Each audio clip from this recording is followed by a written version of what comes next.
This is the story of an American air operation.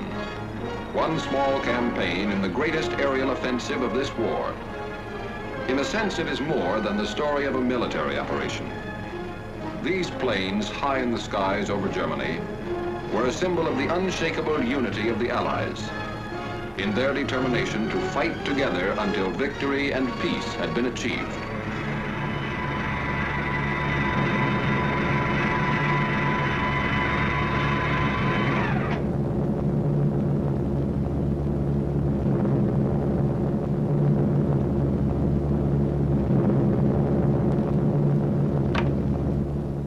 June 2nd, 1944. On this day, 650 American flying fortresses inflicted severe damage on German defenses along the invasion coast.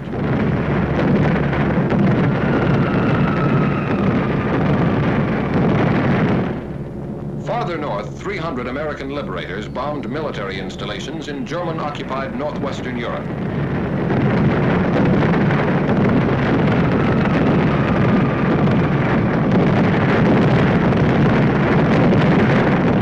Flak was heavy over some targets. 8 of our planes did not return to their bases. On this same day, June 2nd, 1944, a task force of 150 flying fortresses, escorted by 70 fighter planes, attacked railroad and marshalling yards at Debrecen, Hungary. None of these planes returned to their bases on this day. June 21st, 1944. 300 liberators bombed the Focke-Wulf 190 engine factory at Bosdorf, Germany.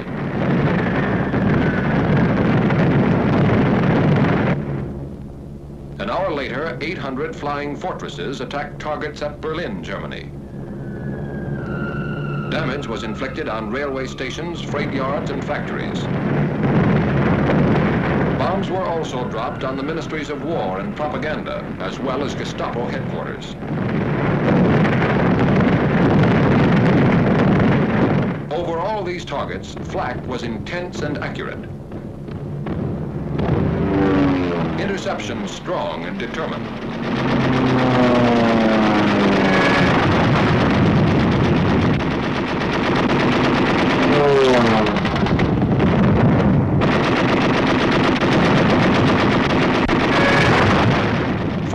German planes were shot down.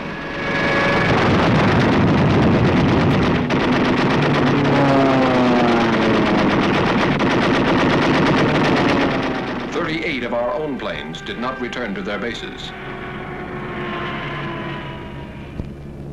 And on this same day, at about the same time, 155 flying fortresses, escorted by fighters, bombed synthetic oil plants and refineries at Ruhland, 70 miles east of Leipzig, Germany.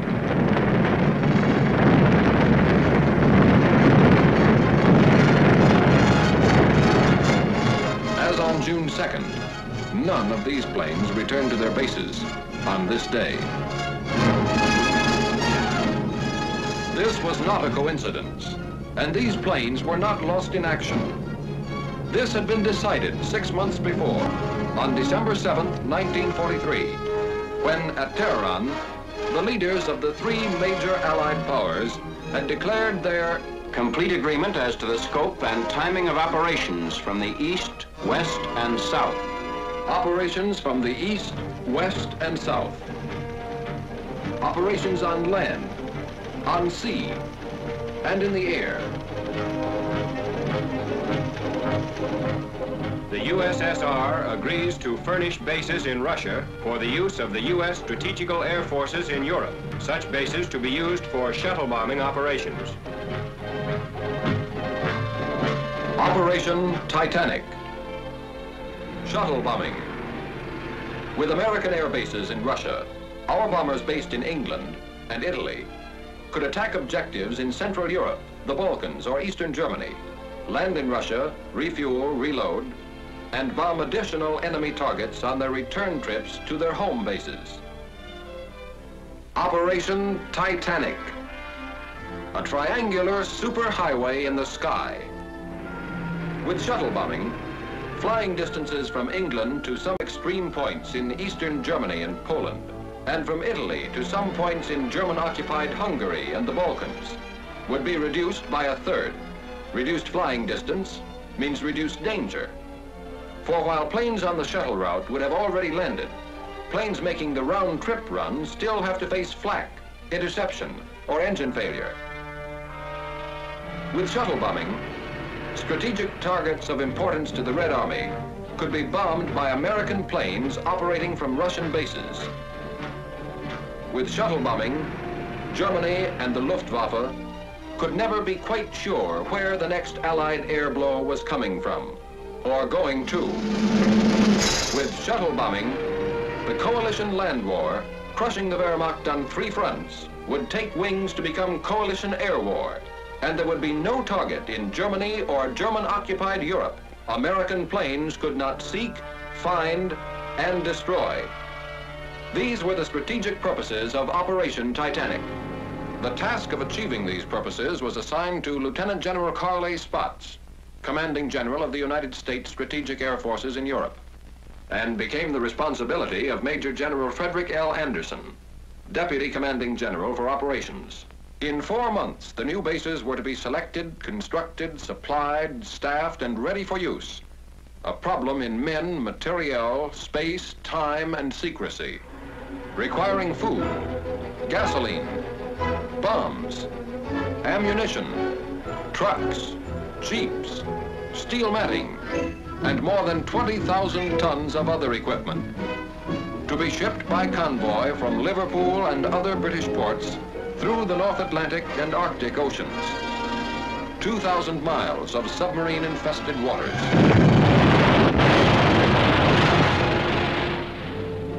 Then from Murmansk, the Soviets' Arctic ice-free port, by rail.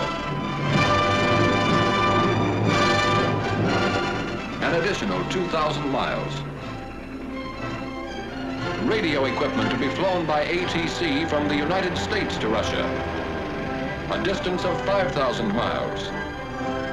Oil and more gasoline by tank car from Iran and British surplus stocks in the Middle East, 3,000 miles. A task force of expert ground crews transported from the United Kingdom to Cairo through the South Atlantic and the Mediterranean.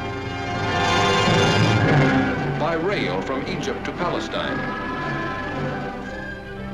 By motor convoy through the Holy Land and Iraq. Then up and over the snow-covered mountains of northern Persia to the southernmost end of the Russian Trans-Caucasian Railroad at Tabriz.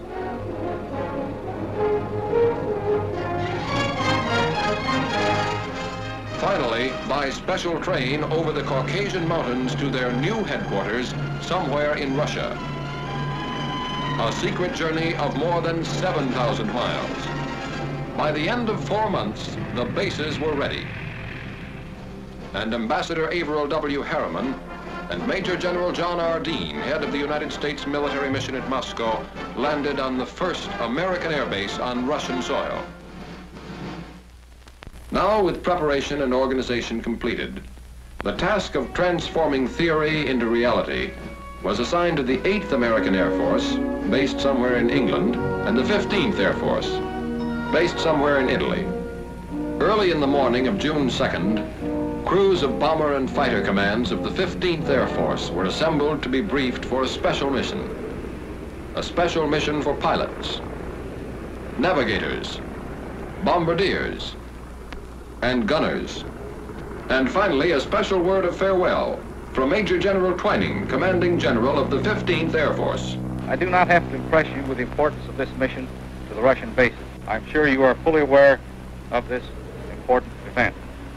I would like to mention one thing about which you must be very particular. That is your conduct while at these Russian bases. Be soldierly and neat at all times.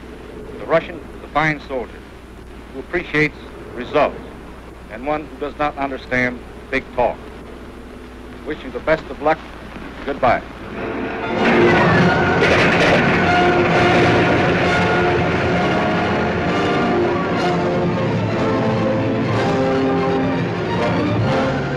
At 0600 hours, the bombers took off, with Lieutenant Lieutenant General Ira C. Aker, Commanding General of the Mediterranean Allied Air Forces, in personal command of the task force, the fortresses left the ground with clockwork precision. One fort every 30 seconds.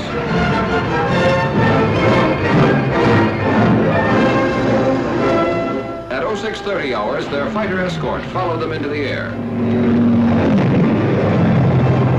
70 planes in 17.5 minutes. At 0730 hours, the bombers and the first relay of fighters made rendezvous over the Adriatic, and Titanic I was on its way. If the shuttle route to Russia was equally practical from England, was now to be proved by the 8th Air Force. 0100 hours, the morning of June 21st. Somewhere in England, Titanic II. At 0530 hours, the heavily loaded bombers took off into the fog of an English dawn.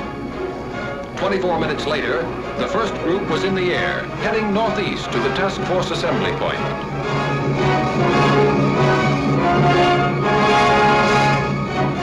At 0800 hours, 2 by 2, the last relay of fighters left the ground.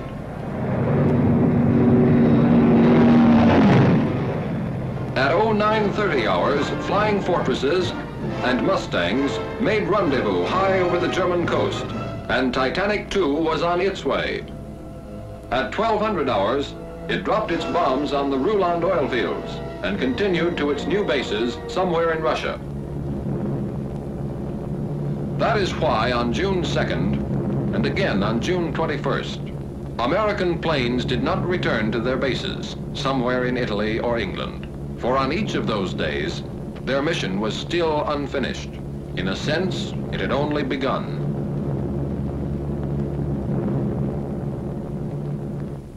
$1,500. What was left of our target was a good 3 hours behind us. But we were still in enemy skies, and we could see the P-51s that were escorting us all the way in, prowling in the skies above. They called us Big Friend. We called them Little Friend. And it was a very pleasant feeling to have them around. About 1600 hours, we saw our red-nosed little friends pull away. A couple of minutes later, our navigator, the little man with the big maps, made with the instruments, and gave us the good word. Navigator to crew, navigator to crew. It won't be long now. We're over Russia. Over Russia. From the sky, all countries look alike. But this was friendly country. That meant no more flak, no danger of interception. Solid ground not too far away.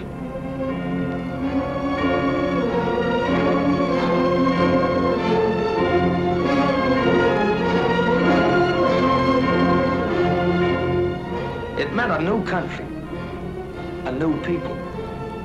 Allies we'd heard about, read about, but never seen. How do you get along with people you can't even talk to? Would we like them? Would they like us?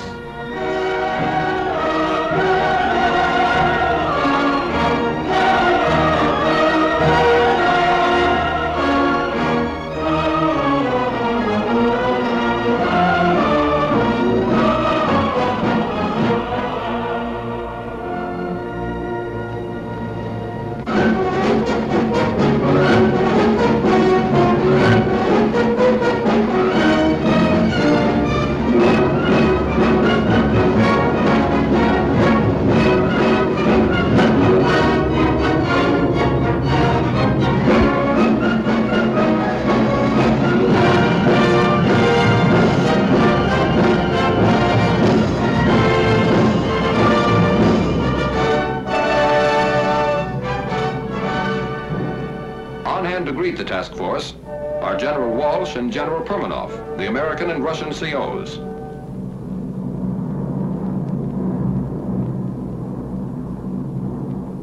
Coming in, Base X looked like any other American airfield. neat rows of GI tents. Runways dotted with B-17s. Ground crews at the edge of the field, their faces to the sky. One difference, though, the ruins all around the base. A silent reminder that enemy boots had marched in two directions here quite recently.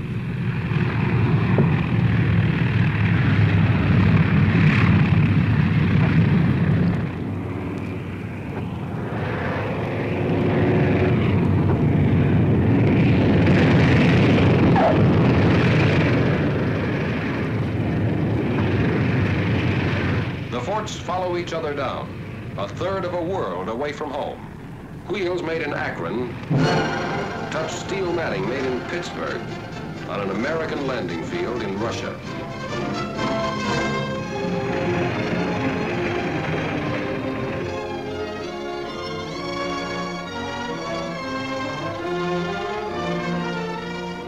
Gower, Messick, Ostrander, Zafak, Malone, Schultz, Badowski, Travers, McGee, Stanley, Rudenstein, Betts. 1,000 tourists from 48 states on a short visit between two jobs. Tense moment in international relations. Ivan Ivanovich meets fearless Fosdick.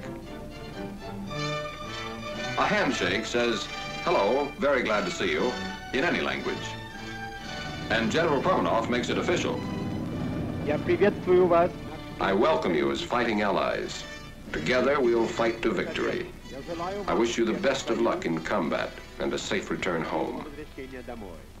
After that, there was another important ceremony. Short snorter bills. If we didn't get those signed, the flight would have been illegal. Whenever flyers meet, they talk shop, even when they can't understand each other. That's when sign language came in handy. And it seemed to work at that. Some Russian WWII officers and enlisted women were on the welcoming committee too. It would have been nice to sort of pursue the subject further, but there was work to be done. Interrogation, the reports and odds and ends of information that lay the groundwork for future operations. Interrogation is held in the open by courtesy of retreating German troops. Did you meet any fighter opposition to this? All right. How many fighters did you see? I said about 15. About 15? Yeah, good. With interrogation over, the men head for the tents, which will be their home as long as they remain in Russia. The first half of the mission is ended. The second half has already begun. Without the loss of an hour, the mixed ground crews of American and Russian mechanics take over the big bombers. Inspecting damages. Checking engines. Repairing equipment. Getting the fortresses ready for another trip.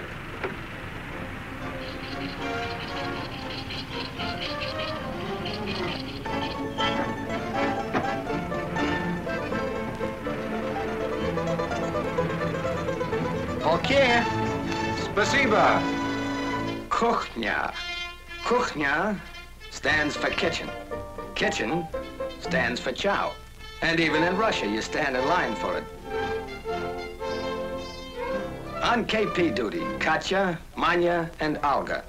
Not Buck or Eddie or Pete, but soldiers too. And darn good cooks to boot, who cooked and served our supper. Harch, pожалуйста. K-ration, with a Russian accent. And spam a la Stroganoff. The coffee was hot. That's about all you could say for it. The name was Mashinka. Back at the field, the ground crews stayed with the bombers as long as there was light, making sure that nothing happened that shouldn't when the B-17s went up again. 2100 hours, 9 in the evening, somewhere in Russia. It's noon in Leominster, Massachusetts, lunchtime. It's 10 in the morning in Paragould, Arkansas. The sun is climbing high. In Los Angeles, California, the day's just beginning. The same day, just ending, somewhere in Russia. Small world.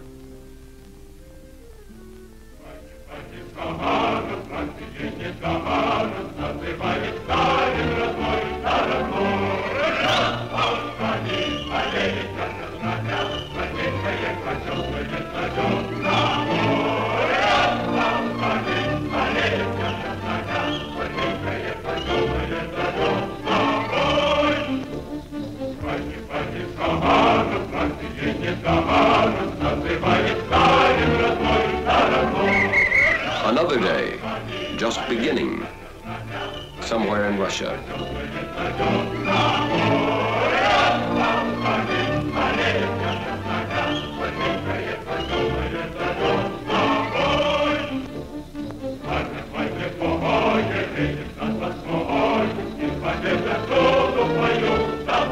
Another working day. Another day of war. At headquarters, American officers headed by Colonel, now General Albert A. Kessler, and their Russian colleagues plan the next mission. Objective, the destruction of one of several strategic targets in the path of the Red Army. The target is selected.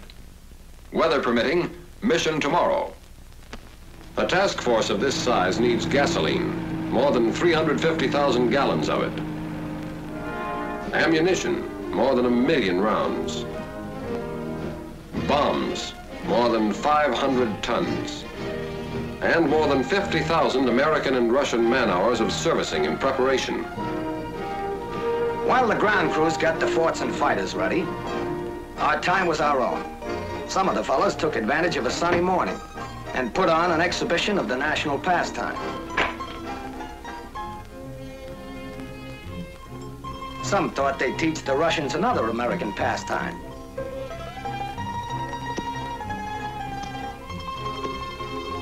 And learned that others had taught too well before them. Some tried to bridge the distance home, to let the folks know their wandering boy was somewhere in Russia last night. Some of us, over lunch of borscht and kasha, talked over tricks of the trade with the Russian fighter pilots, whose small, fast yaks are part of the field's defenses, constantly on the alert. Some tried to preserve the more exotic aspects of Base X, like the American nurses that are stationed there, perfectly at home abroad. Some discussed with the Russians current events, literature, yeah, sports. Like that? Yeah. And art. Some moseyed over to a nearby pasture and found out that milking a cow in Russia is no different than it is in Iowa.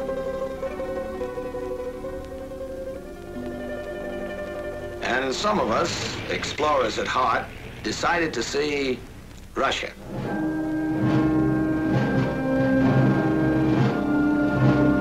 The town near the base is a market center for the adjacent farming district, and a fair was held each year along its main street.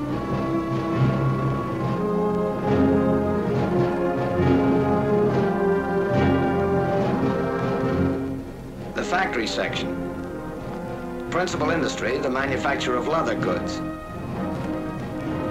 The Ukrainian Museum, well known for its collection of historical treasures and valuable objects of art. The grave of the famous Ukrainian writer, Korolenko, and his home. The population of the town, 130,000 at the last census, has varied in recent years, and there has been a certain decline in the number of children of school age. Those who have remained, or who have returned from the interior, have recently developed a fondness for an American import known as chvachka. Translation, gum. On the way back to the base, a few miles from the town, there's a monument to a Russian victory over an invading army 200 years ago. Just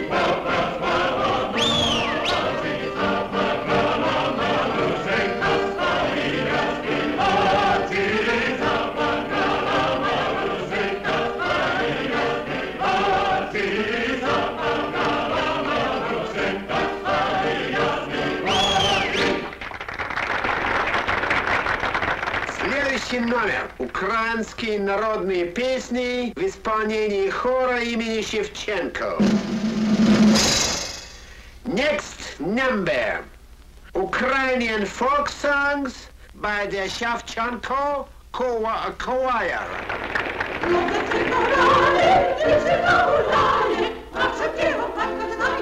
The language and the music are strange, but it isn't necessary to understand the language to understand some of the people here. The show marks the beginning of the end of this American visit to Russia. Most of the men are already looking back, remembering.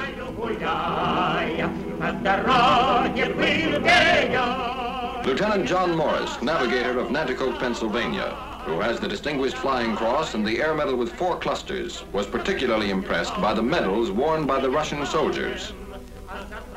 They don't wear ribbons like we do, but the actual medals. Practically every Russian soldier I ran into was loaded with decorations. Captain Percy W. Stressing, pilot of Rochester, New York, thought the show explained a lot about the Russian people. Those Russians sure like to sing and dance. One of the numbers was kind of a tap dance. I think the Russians resemble Americans in a lot of ways. They've got a great sense of humor. They can laugh and enjoy everything, even though their whole country is in ruins.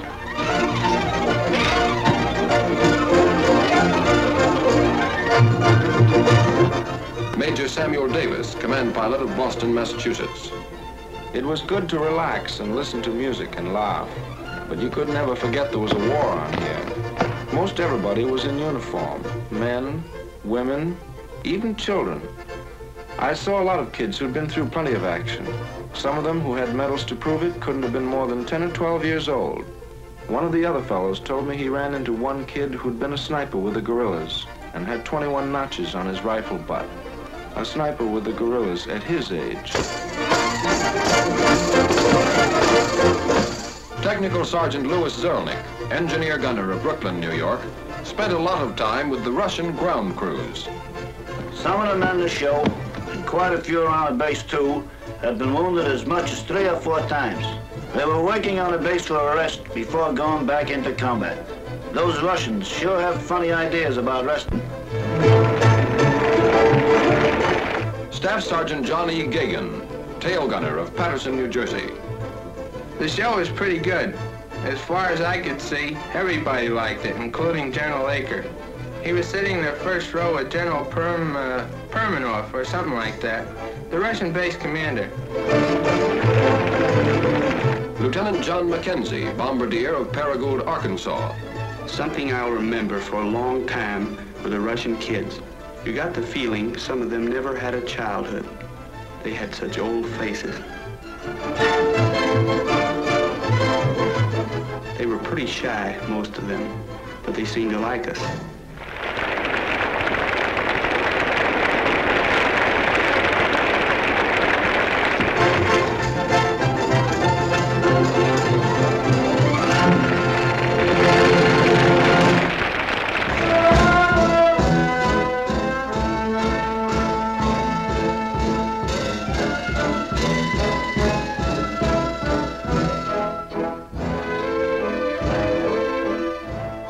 Sergeant Clinton Miller, engineer gunner of Montvale, New Jersey. The Russians like their dance music slow and sentimental, mostly waltzes. The girls do all kinds of jobs around the base, and they work very hard. Their clothes are plain and neat. They don't use makeup as a rule, but some of them wear lipstick. I remember one girl who was in charge of an ACAC crew. She had 12 enemy planes to her credit. Staff Sergeant Donald Craw, tail gunner of Stratford, Connecticut. The music at the dance is on the corny side, but the girls are nice.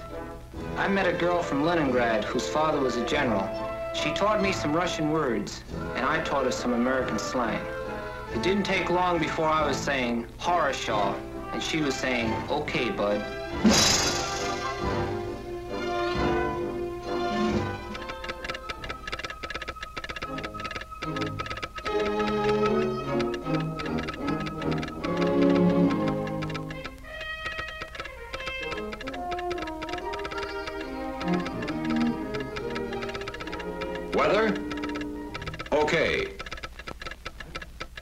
Takeoff, 0900 hours. Taxi out, 0845. Stations, 0840. Briefing, 0600 hours. Briefing. 0R 1320. Your altitude will be 22,000 feet, which is your bombing altitude, and the place will be the target. Target for today. It may be a locomotive works in Poland, an aerodrome in Hungary, an oil field in Romania, or a tank factory in Germany itself. Whatever the target, today's mission will prove again that no objective in German Europe is secure from American bombers. Your group and wing assembly will be at 12,000 feet over the base. Your bombing altitude will be 22,000 feet. We'll pick up our fighter escort over the front at 11:43. Target time, 13:20. Gas load, 2,700. Bomb load, 10 500-pound GPs. Bomb load, 10 500-pound GPs. GP, general purpose. General purpose, to reduce the enemy's mobility, to disrupt his lines of communication, reinforcement, and supply, to destroy his war machine at its very source, his mines, his mills, his factories, and to deliver a message.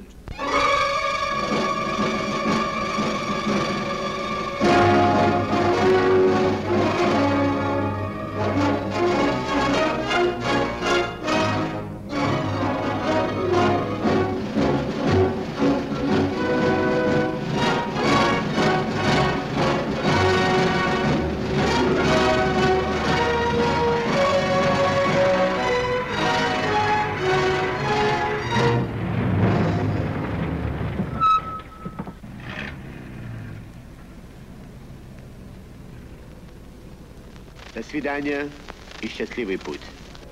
That means good luck. We'll be seeing you.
During the summer of 1944, 3,800 American planes made the shuttle run to and from Russia over this aerial highway.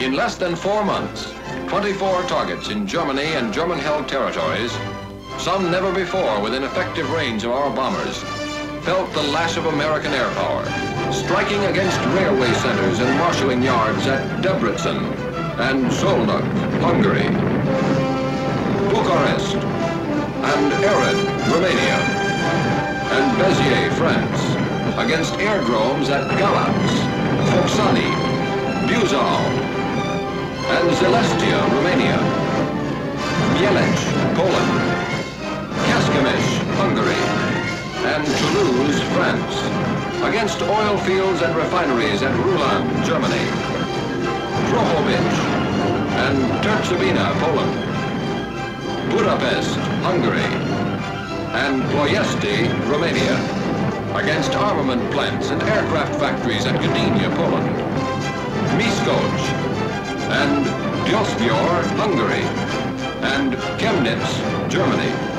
But even more important, this bomb and 10,000 more like it destroyed more than German factories, German oil depots, German railroads. They smashed Germany's last hope of escaping defeat by dividing the Allies. Never before have the major Allies been more closely united, and they're determined to continue to be united so that the ideal of lasting peace will become a reality.